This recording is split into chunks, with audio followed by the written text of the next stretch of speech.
चला आज आपण नेतृत्व आणि त्यागाबद्दल बोलूया, पण कुठल्या पुस्तकातून नाही तर लाल बहादूर शास्त्रींच्या आयुष्यातल्या एका छोट्याशा पण खूप काही सांगून जाणाऱ्या प्रसंगातून।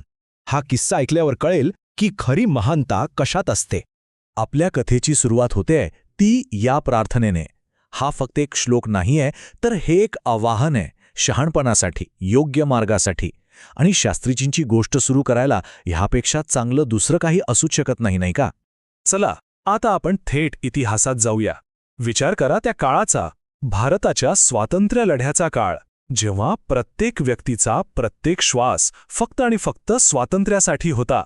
तो काळच असा होता की आपलं घर आणि आपला देश यात काही फरकच उरला नव्हता। घेतलेला प्रत्येक छोटा मोठा निर्णय तो वैयक्तिक नसायचा, तो थेट देशाच्या स्वातंत्र्याच्या मोठ्या ध्येयाशी जोडलेला असायचा।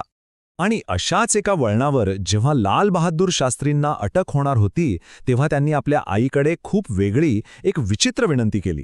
अशी विनंती जी ऐकून कुठल्याही आईचं काळीज पिळवटून जाईल। ते म्हणाले, माझ्यासाठी रडू नका। आता विचार करा, एका बाजूला होतं आईचं प्रेम, तिची ममता, आणि दुसऱ्या बाजूला होतं एका नेत्याचं कर्तव्य। या एकाच विनंतीमुळे या दोन्हींमध्ये एक द्वंद्व सुरू झालं। त्यांच्या आईच्या मनात जो प्रश्न उभा राहिला ना, तो खूप स्वाभाविक आहे। खरं तर तो आपल्या सगळ्यांच्याच मनात कधी ना कधी येतो की जेव्हा एखादं मोठं ध्येय समोर असतं, तेव्हा आपल्या वैयक्तिक भावनांचं काय करायचं? आणि त्यांनी जे उत्तर दिलं ते अगदी एका आईच्या हृदयाला साजेसं होतं। त्या म्हणाल्या, बाळा, प्रेम आणि माया यांनाही त्यांचं स्वतःचं स्थान आहे। आपल्या माणसाच्या दुःखात रडणं किंवा दुःखी होणं यात काहीच चुकीचं नाहीये। पण शास्त्रीजींचं उत्तर ऐकल्यावर हा जो एक वैयक्तिक संवाद होता ना, तो एका मोठ्या सामाजिक संदेशात बदलून गेला। कसा? चला पाहूया। कारण शास्त्रीजी जे बोलले ते केवळ शब्द नव्हते, तो एक विचार होता, एक दृष्टिकोन होता, जो येणाऱ्या पिढ्यांसाठी एक आदर्श ठरणार होता। त्यांनी आईला समजावलं, तुमचं म्हणणं बरोबर आहे, पण अशा प्रसंगांमध्ये जर आपण आनंद व्यक्त केला तर मुलांना आदर्शांची प्रेरणा मिळेल। म्हणजे बघा, त्यांनी स्वतःच्या त्यागाला दुःखाचं कारण नाही तर एका मोठ्या प्रेरणेचं माध्यम बनवलं। शास्त्रीजींच्या ह्या शब्दांचा त्यांच्या आईवर खोलवर परिणाम झाला।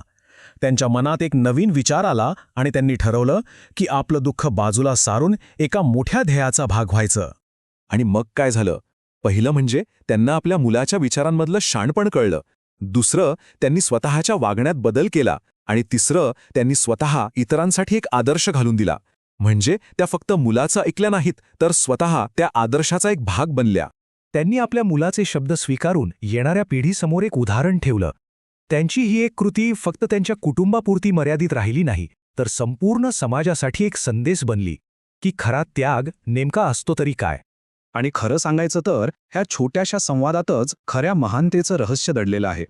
खरी महानता म्हणजे काय, तर आपल्या वैयक्तिक भावना आणि नात्यांपेक्षा आपल्या आदर्शांना आणि समाजाच्या भल्याला जास्त महत्त्व देणं। ही महानता फक्त मोठ्या कामांमधून नाही, तर इतरांना प्रेरणा देण्यासाठी केलेल्या अशा छोट्या छोट्या त्यागांमधून दिसून येते। म्हणूनच या संपूर्ण कथेचं सार जर एका वाक्यात सांगायचं झालं तर ते हेच आहे की आदर्शांसाठी मोहाचा त्याग करणं हीच खरी महानता आहे। ही जुनी गोष्ट आज आपल्याला एक खूप महत्त्वाचा प्रश्न विचारते।